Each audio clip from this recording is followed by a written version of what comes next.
¿Cuál es la verdadera forma de la Tierra? Terraplanismo contra esfericidad. El día de hoy profundizaremos en uno de los mayores misterios, no solamente bíblicos a decir verdad, sino uno de los grandes misterios que ha tenido la humanidad, tanto en el pasado al igual que el presente, y muy probablemente se continuará debatiendo sobre este tema en el tiempo futuro. El día de hoy, amados y amadas, indagaremos en cuál es la verdadera forma de la Tierra. Nos apoyaremos lógicamente en la escritura, pero también en la ciencia. Hay dos puntos muy importantes que deseo tratar antes de proseguir con esta enseñanza. Punto número 1. Yo no estoy ni a favor ni en contra de las dos posturas. Es decir, yo no me apego ni me opongo al terraplanismo, tampoco me apego ni me opongo a la esfericidad. Punto número 2. El propósito de esta enseñanza no es ni exaltar ni tampoco denigrar o avergonzar a las personas que estén a favor o en contra de una u otra postura. Este punto es importante ya que en mi experiencia, al observar diversos videos, estar presente en diferentes charlas y lo que aparentemente suelen ser debates sobre ambas posturas, a menudo la cosa termina generalmente en pleito e insultos provocativos subidos de tono. Y por supuesto ese no es el objetivo en sí o el propósito final de esta enseñanza. Habiendo mencionado estos dos puntos, prosigamos. En un esquema general, todo buen creyente debe hacerse 4 preguntas básicas al tratar sobre este tema. Dichas preguntas van relacionadas a la tierra preadámica, pero sobre todo a la sanación, la recomposición que Yahweh tuvo que hacer en esta misma durante 6 días y en el 7º descansó, recordemos. De igual manera, recordemos que cuando hablamos de una tierra o mundo preadámico, no hablamos en ningún momento de diferentes naciones humanas antes de la formación sorprendente del primer hombre, Adán. Hablamos de un mundo mineral en donde habitaban, como ya hemos visto en un sinfín de enseñanzas atrás, criaturas espirituales. Las preguntas que hay que tratar son las siguientes, y generalmente algunos maestros han dividido estas preguntas en preguntas de cambio y preguntas de singularidad. Las preguntas de cambio, por supuesto, se refiere a si la Tierra cambió en X o en Y determinado momento, y las preguntas de singularidad es si la Tierra se ha mantenido tal cual como Dios la creó desde el primer día, a pesar de la sanación o la reformación que Yahweh tuvo que hacer. Las preguntas de cambio son las siguientes. Número 1. ¿La Tierra era plana antes o después de que Yahweh la reformara? Número 2. ¿La Tierra era redonda antes o después de que Yahweh la reformara o la sanara? Las preguntas de singularidad son las siguientes dos. Número 1. ¿La Tierra era plana y sigue siendo plana luego de que Yahweh la reformara? Número 2. ¿La Tierra era redonda y sigue siendo redonda luego de que Yahweh la reformara? Me gustaría que usted diera su más sincera opinión y respuesta a estas preguntas, tanto las preguntas de cambio como preguntas de singularidad, en la cajita de los comentarios. Teniendo estas 4 preguntas base sobre la mesa, es cuando inicia lo interesante, por decirlo de alguna manera. ¿Habla la Biblia realmente sobre la tierra plana? Bueno, enfáticamente, estrictamente hablando, no hay ni en el Antiguo Testamento ni en el Nuevo Testamento un solo texto que decrete que la tierra verdaderamente es plana. Pero sí hay textos que se cree, de acuerdo a la opinión de algunas personas, que indican que la tierra es 100% plana. Y dichos textos son los siguientes que estamos a punto de ver. Por ejemplo, se supone que donde inicia la descripción de la tierra plana es precisamente en diferentes partes del libro del patriarca más antiguo, del libro de Job. Y me gustaría que usted me acompañara a lo largo de estos textos. Vaya conmigo, por favor, si fuera tan amable, a Job capítulo 9 y leeremos desde el verso 4 al verso 9. Job capítulo 9, del verso 4 al verso 9. Dice así la escritura: Él es sabio de corazón y poderoso en fuerza. ¿Quién se ha endurecido delante de él que tenga paz? El que traslada las montañas y las vuelca en su indignación, ¿no sabrá? El que hace temblar la tierra desde sus cimientos y estremece a sus habitantes. El que da órdenes al sol y no se levanta y sea la faz de las estrellas. El único que extiende los cielos y pisa las olas del mar. El que hizo las Pléyades, Aldebarán y Orión, y cierra las cámaras del sur.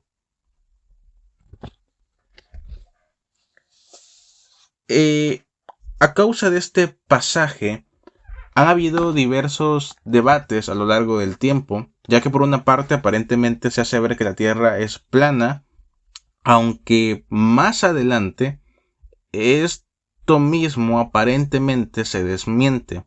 Por ejemplo, en el verso 6, si usted regresa conmigo, menciona que Él hace temblar la tierra desde sus cimientos. La palabra cimientos, tal cual como nosotros lo estamos leyendo en nuestro idioma, en otras versiones bíblicas yo sé que probablemente aparezca la expresión o la palabra columnas. Bueno, ambos, tanto cimientos como columnas, proviene de una raíz secundaria hebrea, por supuesto, que es amuk. Amuk significa columna, atril, plataforma, columna como estando erecta, es decir, evidentemente vertical. Pero de esta raíz secundaria, también algunos utilizan una raíz primaria que es amak. Y esto se define como una raíz que tiene definiciones tanto literarias y figurativas: afirmar, aquietar, arreglar, asentar, colocar, levantar, sacudir, romper por completo, enteramente. Bajo las definiciones de esta raíz hebrea, que se traduce como cimientos o columnas, rápidamente algunos afirman que la tierra es plana, ya que de acuerdo a lo que acabamos de leer, Yahweh hace temblar los cimientos, las columnas de la tierra, y por lo tanto, según algunos, la tierra es un plato plano circular que está colocado sobre estas bases, sobre estas columnas o cimientos.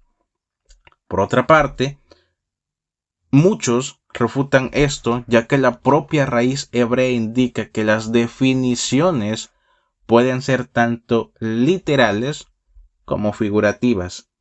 Así pues, al igual que un plato plano circular puede ser puesto sobre un cimiento o una columna, lo cierto es que también sobre una columna puede ser colocado una esfera. Por lo tanto, en sí realmente pues no hay en este texto alguna afirmación, ni para bien ni para mal, sobre la tierra plana. Además, de acuerdo a lo que menciona el verso 9, que si usted me acompaña, dice: el que hizo las Pléyades, Aldebarán y Orión. En otras versiones aparece como Arcturus, y cierra las cámaras del sur. De acuerdo a lo que se menciona en este verso, muchos escatólogos, científicos cristianos también, comentan que si la Tierra realmente fuera plana, sería imposible de ver todas estas estrellas por la distancia que hay entre ambas. Tendría que haber alguna especie de coalición. Otros, por el contrario, han mencionado que realmente sería imposible si la Tierra fuera redonda, etcétera, ¿no? Hay otro texto muy famoso que se cree que habla sobre la Tierra plana, precisamente aquí en el libro del patriarca Job, que es en Job capítulo 26, verso 7. Job capítulo 26, verso 7. Dice así: Él extiende el norte sobre el lugar vacío y cuelga la tierra sobre la nada. Muchos terraplanistas afirman su postura en este verso, puesto que se menciona que Yahweh cuelga la tierra sobre la nada. Esta palabra colgar o cuelga viene de una raíz primaria hebrea que es tala, que es suspender, ahorcar, colgar. Yo sinceramente, y espero que las personas que estén a favor del terraplanismo no lo tomen a mal, no encuentro una razón lógica, a decir verdad, en este verso por el cual se pueda concluir que la tierra es plana. Lo único que evidencia este texto, por supuesto, es que el poder de Yahweh, evidenciado en sus leyes fijas, es lo que realmente sostiene la tierra, y solamente eso. Pero no podríamos decir que la tierra es plana porque Él extiende el norte sobre el lugar vacío y cuelga la tierra sobre la nada.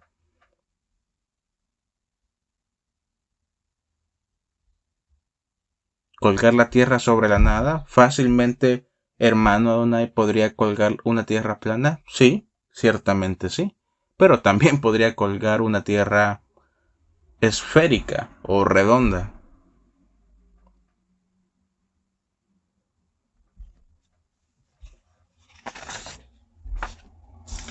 Hay otros pasajes, por supuesto, como por ejemplo Job capítulo 38, del verso 4 al 6. Job capítulo 38, del verso 4 al 6. Y dice lo siguiente: ¿Dónde estabas tú cuando yo colocaba los cimientos de la tierra? Decláramelo si tienes entendimiento. ¿Quién puso sus medidas, si lo sabes? ¿O quién extendió cordel sobre ella? ¿Sobre qué están colocadas sus confines? ¿O quién colocó su piedra angular? De nuevo, algunos argumentan que en este pasaje hay una afirmación de que la Tierra es plana. En su contexto general, realmente no creo yo, en mi opinión, que sea el propósito de Yahweh revelar el hecho de que aparentemente la tierra es plana. Este capítulo de Job, el contexto de este capítulo 38, Yahweh interviene ya que Job, al observar este capítulo detenidamente, hablaba por hablar. Job al parecer estaba conversando o aconsejando con palabras sin fundamento alguno. Por ejemplo, en el verso 2 vemos que se menciona: ¿quién es este que da consejo con palabras sin conocimiento? El contexto de este capítulo, vemos a Yahweh haciendo una vasta serie de preguntas a Job con la finalidad de que éste mismo se entere que no lo sabe todo y que la omnisciencia solamente le pertenece a Yahweh como único Dios verdadero. Job, de hecho, al final reconoce el error garrafal que acaba de cometer y decide cerrar sus labios como señal de vergüenza y de humillación, por supuesto. No, hermano, eso es algo que no ocurre. No, claro que sí. De hecho, esto es algo que ocurre 2 capítulos más adelante, en Job capítulo 40, del verso 1 al 5. Fíjate lo que menciona. Continuó hablando Yahweh y dijo a Job: mis consejos a la verdad son muchos, que responde aquel que pueda amonestarme. Respondiendo Job, dijo a Yahweh: indigno soy, ¿qué te voy a responder? He puesto mi mano sobre mi boca. Una vez hablé y no voy a responder, y 2 veces no vuelvo a hablar. Una minoría menciona que la clave de estos textos es la parte final que se ve en el verso 5 de lo que leímos en Job capítulo 38, puesto que en algunas versiones dice: o quién extendió la línea recta sobre la tierra, lo que ha llevado a pensar que la tierra es básicamente recta, o sea, hace plana. Pero veamos lo que menciona el texto original en sí desde el hebreo. En Job capítulo 38, enfáticamente en el verso 5, en el texto original antiguo hebreo, se lee de la siguiente manera: Misan kime magdeja te da ogminatan aleja kai. Kai, o kaf, como lo cambió el hebreo presente, el hebreo moderno, es cordel, una línea recta. Kaf o kai en el antiguo. Cordel, cordón, línea, regla, renglón, pero enfáticamente hace referencia a instrumentos para medir. También puede referirse a una cuerda musical o algún tipo de acorde. Así que realmente hasta el momento, ninguno de estos textos correspondientes al libro de Job evidencian a plena verdad que la tierra sea plana. Solamente evidencian el hecho de que Yahweh hizo todo de manera perfecta y de que los mundos, los planetas, fueron hechos y están sostenidos por su palabra, independientemente si son circulares, si son planos, son cuadrados, son rectangulares, son triangulares. Realmente no se sabe, pero en estos pasajes solamente se evidencia el poder de Dios. Por ejemplo, en Hebreos capítulo 11, verso 3, se menciona: porque por fe comprendemos que los mundos fueron hechos por la palabra de Dios, de modo que lo que se ve fue hecho de aquello que no se ve. Otro texto más que utilizan los terraplanistas para afirmarse en su postura corresponde al libro de Daniel. El único detalle es que dicho texto a menudo es mal interpretado y sacado de su contexto original. Y en estos momentos usted me va a entender, sobre todo aquellas personas que son más antiguas en el canal y que me han acompañado a lo largo de diversas series de enseñanzas, como desmintiendo a la ramera o la antigua Babel, los planes de Satanás, del Mesías o anticristo, el falso profeta, otros misterios en la historia de los Nahashim, etc. El texto de Daniel, que algunas personas piensan que es donde se describe la tierra plana, lo encontramos en el capítulo 4 del verso 10 al verso 12. Daniel capítulo 4, verso 10 hasta el verso 12. Dice pues la escritura de la siguiente manera: veía yo, estando en mi cama, un árbol muy alto en medio de la tierra. El árbol creció y se fortaleció. su copa llegaba hasta el cielo y era visible desde todos los extremos de la tierra. Su follaje era hermoso y su fruto abundante, y en él había alimento para toda carne. Todas las bestias del campo hacían morada debajo de él, y todas las aves del cielo se posaban en sus ramas. Toda carne se sustentaba de él. Hasta ahí, amados y amadas. Este pasaje, en la mente de muchos, es una afirmación para la postura de el terraplanismo. Muchos lo malinterpretan diciendo que esto es una visión que logró ver el profeta Daniel, y desde ahí ya estamos muy, pero muy mal, ya que en el contexto de este capítulo 4, quien tiene la visión no es realmente Daniel. Aparece en el libro de Daniel, pero realmente si tú pones atención a todo el contexto, no es Daniel para empezar quien tiene la visión. Quien tiene la visión en sí es el rey Nabucodonosor, un antiguo rey de Babilonia. Daniel solamente le interpreta las visiones.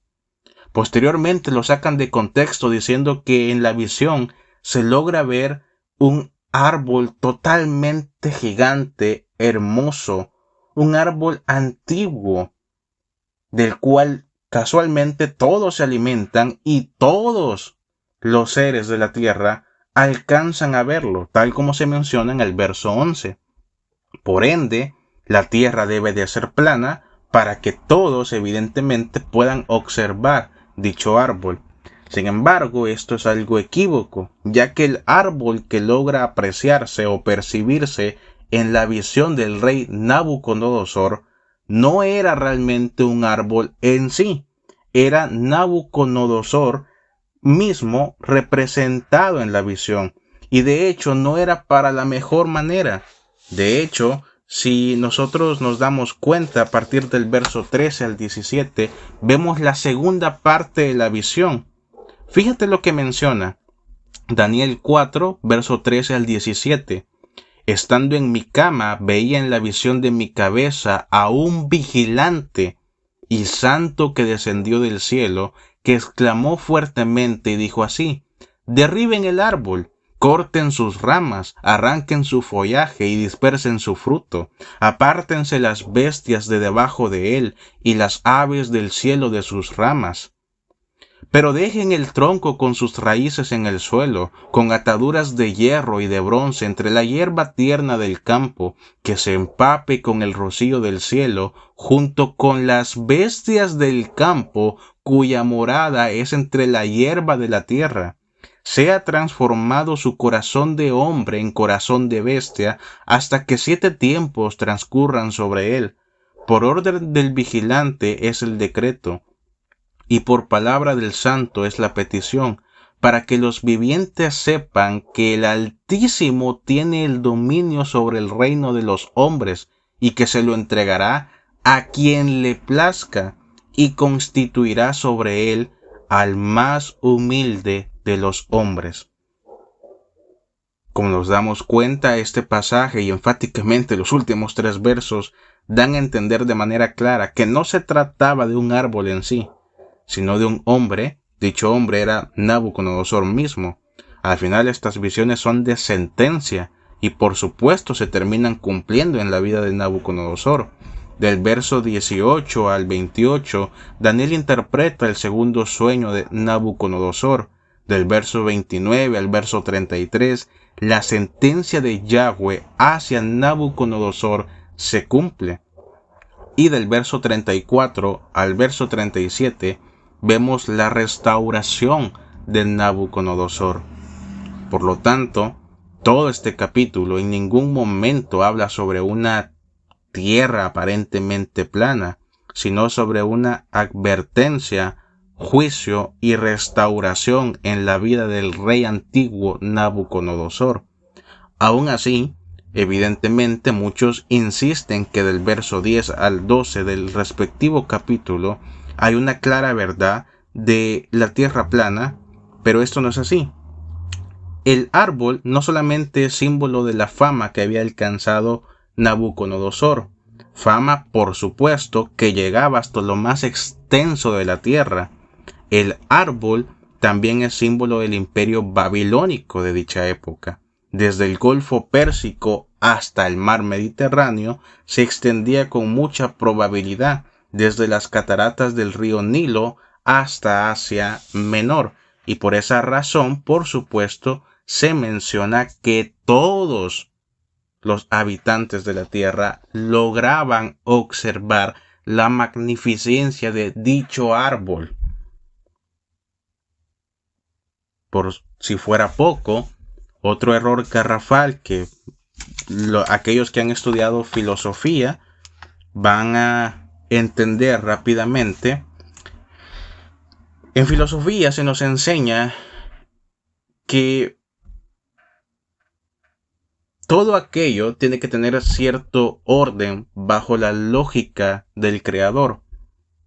Por ejemplo, tú y yo sabemos que una manzana no puede ser más grande que el árbol de la manzana mismo. Un gajo de la naranja, por supuesto, no va a ser más grande que toda la naranja misma, porque es una parte de sí, mas no su totalidad. De la misma manera, una parte de la tierra no puede ser más grande que la tierra misma. Si concluyéramos que hay un árbol que se alcanza a ver por extremadamente todas las naciones, todas las tribus, pueblos, países, lenguas, culturas, por lógica, dicho orden se estaría rompiendo, porque tendríamos que afirmar que hay una parte de la tierra que es más grande que la tierra misma. Ese es un argumento filosófico bajo el orden de la creación.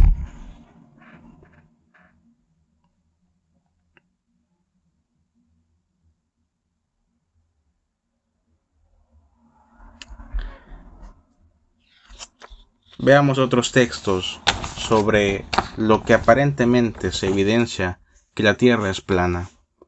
Encontramos otro, por ejemplo, en el primer libro de Samuel, en el capítulo 2, verso 8. Dice así: Él levanta del polvo al pobre y del muladar al mendigo, para ponerlos entre príncipes y hacerles heredar el trono de gloria. Porque de Yahweh son las columnas de la tierra, y ha puesto sobre ellas al mundo. De nuevo, tal parece que en la última parte de este verso se cree que la escritura afirma que la tierra es plana. Sin embargo, a decir verdad, esta parte no demuestra nada sobre que la tierra sea plana. Por supuesto, tampoco demuestra si la tierra es redonda. Ni en el idioma que nosotros la tenemos, ni en el idioma original hebreo. Aunque así fuera, para algunos terraplanistas el texto, más que una afirmación, es una contradicción, imagínate, para los propios terraplanistas, puesto que al final se menciona que sobre las mismas columnas de lo que se cree la tierra plana, Yahweh ha puesto sobre ellas a su vez al mundo.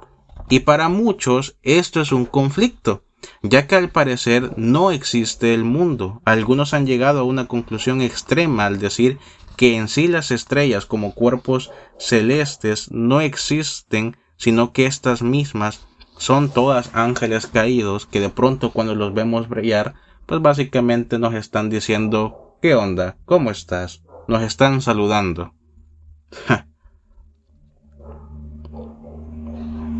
De hecho, hay personas desde ambas posturas, tanto desde la esfericidad como desde el terraplanismo, que a menudo hacen, se podría decir, debates, por no decir otra expresión, sobre esto, ya que aparentemente la tierra, cuando se menciona tierra en la escritura, hace referencia en sí a una tierra plana, pero cuando se menciona la palabra mundo, hace referencia pues básicamente a la esfericidad, a una tierra circular. Bajo ese contexto, muy probablemente para algunas personas que estén escuchando esta enseñanza y que sean de esta línea de pensamiento, quizás piensen que este texto, pues básicamente está contradiciéndose a sí mismo, ya que por una parte vemos que menciona de Yahweh son las columnas de la tierra y a su misma vez dice y ha puesto sobre ellas al mundo.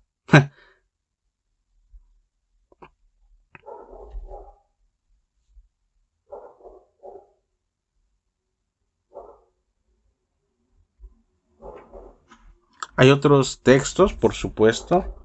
De hecho, hay un sinfín, pero vamos a leer otros 3 más correspondientes a los salmos. Por ejemplo, en Salmo 93, el verso 1 dice: Yahweh reina, vestido está de magnificencia, Yahweh se ha vestido de poder, se ha ceñido, afirmó el mundo para que no sea sacudido. En el Salmo 96, verso 10 dice: Digan entre las naciones, Yahweh reina. Ciertamente ha afirmado el mundo para que no sea sacudido, juzgará a las naciones con rectitud. Salmo 104, verso 5. Afirmó la tierra sobre sus cimientos para que jamás fuera removida. De nuevo, se cree que en estos salmos se habla sobre la tierra plana. La verdad, juzguen ustedes si realmente es así. Yo lo único que logro observar es que ciertamente es evidentemente grande el poder de Yahweh, que afirmó la tierra, el mundo, para que no sea en ningún momento removido, sin importar la forma que tenga este mismo. Por ejemplo, vemos esto también sobre en Primero de Crónicas, en el capítulo 16, verso 30. Temed ante su presencia toda la tierra, el mundo será aún establecido para que no se conmueva. Sinceramente, amados y amadas que pertenecen a esta línea de pensamiento del terraplanismo, no me lo estén tomando a mal, por supuesto, pero yo quisiera, ¿verdad?, que me explicaran cómo se supone que de aquí de Primero de Crónicas, en lo que acabamos de leer, temed ante su presencia toda la tierra, el mundo será aún establecido para que no se conmueva. No logro entender en qué momento se supone que este verso denota que la tierra es plana.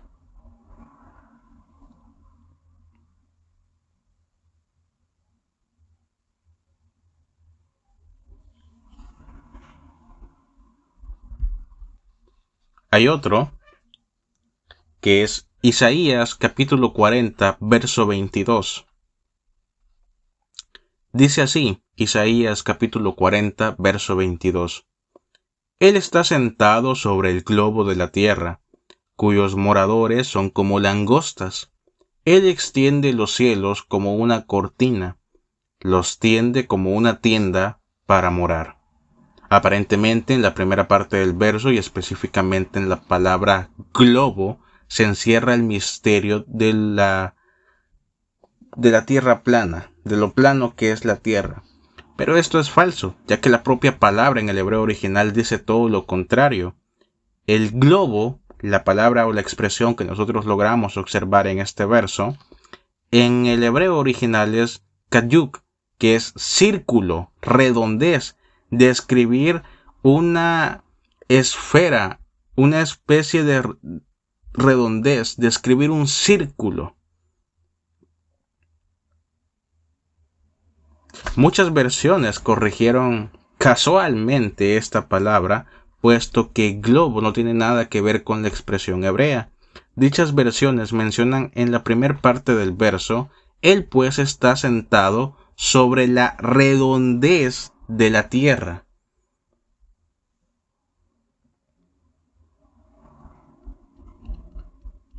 Por lo que realmente decir que en este texto de Isaías, por causa de el globo de la tierra donde se sienta Yahweh, la tierra es plana, bajo el propio texto hebreo se desmorona.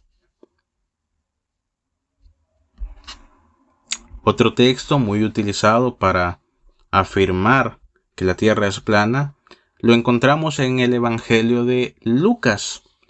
Este texto, ustedes los más antiguos se van a acordar de él, porque es el texto justamente cuando nuestro Mesías glorioso y verdadero es tentado por el querubín caído. Hashatán, Lucifer, Satanás, el diablo, Yahweh lo reprenda. Lucas capítulo 4, verso 5 dice lo siguiente: y le llevó el diablo a un alto monte, y en un momento le mostró todos los reinos de la tierra. A simple vista, esto lo interpretan de manera totalmente literal. Para que todos los reinos puedan haber sido observados, la tierra tendría que ser plana. El detalle es que esto tiene algunos errores. ¿Qué errores? Bueno, errores como, número 1, este monte alto no fue ubicado aquí en la tierra. Como vimos en una enseñanza pasada, este supuesto monte alto realmente es una antigua parte de Bak-el, fundada por Nimrod, que habita en las alturas y caerá en el tiempo del fin junto a sus moradores. Otras personas en la comunidad de YouTube han hablado sobre él, como Ronald Ibarra, si no me equivoco. Punto número 2. Dicha interpretación a su vez contradice dos cualidades importantes de Yahweh, que es orden y lógica, lo que yo les mencionaba anteriormente. Un gajo de la naranja no puede ser más grande que la naranja misma. Un supuesto árbol completamente enorme no podría estar dentro de la tierra, porque de lo contrario se rompe el orden con la lógica. De la misma manera aquí, si se cree que hay un monte completamente enorme, o que lo hubo en su momento en el tiempo antiguo, específicamente hablando en la era del Mesías, pues tendríamos que decir a su vez que en dicho momento, en dicha época, en dicho tiempo, la tierra todavía no tenía orden en su totalidad en sí, porque había un alto monte que era más grande que la tierra misma. Amados, por lo que hemos podido observar, ninguno de los textos anteriormente mencionados demuestran que la tierra sea plana, a decir verdad. Como les mencioné al inicio, yo no estoy ni a favor ni en contra de ninguna postura, ni con la esfericidad ni con el terraplanismo. Quiero mencionar otros puntos. Dentro de la ciencia se comenta que la Tierra no puede ser plana por las siguientes razones. Número 1, matemáticamente hablando, se ha comprobado mediante cálculos la esfericidad de la Tierra. Siendo así, Erastótenes de Alejandría, quien lo hizo aproximadamente hace 2000 a 2500 años atrás, quien demostró su radio y curvatura con solamente las matemáticas y 2 varitas. Número 2. En medio de un eclipse, la Tierra proyecta su sombra sobre la Luna. Lo curioso es que dicha sombra siempre tiende a ser esférica en lugar de plana. Punto número 3. La orientación de las constelaciones y la Luna es diferente para personas en diferentes partes del mundo. Si la Tierra fuese plana, dicha orientación, al igual que la del Sol cuando sale, tendría que ser igual para todos. Sin embargo, sabemos bien que mientras para algunas personas es de día, para otras en estos momentos ha de ser de noche, y viceversa. Punto número 4. Los francotiradores, antes de dar un disparo de más de 1 milla, calculan la rotación esférica de la Tierra. Punto número 5. Buck Nugdell, un antiguo terraplanista, llevó a cabo un experimento para comprobar qué forma tenía la Tierra. Él gastó más de $20,000 para realizar dicho experimento. Dicho experimento consistía en enviar un haz de luz desde una distancia correcta y ver si este mismo se curvaba. Al final, así fue. Por supuesto, hay otras pruebas más de que la Tierra no es plana, de acuerdo a muchos, habidas por el largo y amplio mundo del Internet, historia, ciencia, física, matemáticas. No olvidemos que dentro de la Iglesia esta teoría de que la Tierra es plana se introdujo, para aquellos que no lo saben, apenas en el siglo II después del Mesías, puesto que algunos interpretaban de manera muy, pero muy enfática y literal ciertos pasajes de la historia. Dichos pasajes ya los vimos anteriormente y no es como que demostraran con toda certeza que la Tierra fuera plana. Así que, amados, todo apunta o todo demuestra hasta el momento que la Tierra en sí misma no es plana, sino que antes bien es curva. Tiene curvatura, tiene redondez, es una Tierra esférica. Espero no haber ofendido a nadie. No ha sido, por supuesto, el propósito o el objetivo final de esta enseñanza, sino realmente ver en su totalidad lo que la Escritura realmente está diciendo y no como otras personas lo hacen. Bueno, habla sobre un globo, habla sobre un supuesto monte alto, sobre un gran árbol que todo el mundo logra ver. En conclusión, la Tierra es plana y se acabó. No, no es de ver así las cosas realmente. Hasta acá la enseñanza del día de hoy. Espero estén bien. Bendiciones. Nos vemos en la siguiente enseñanza, en el siguiente misterio.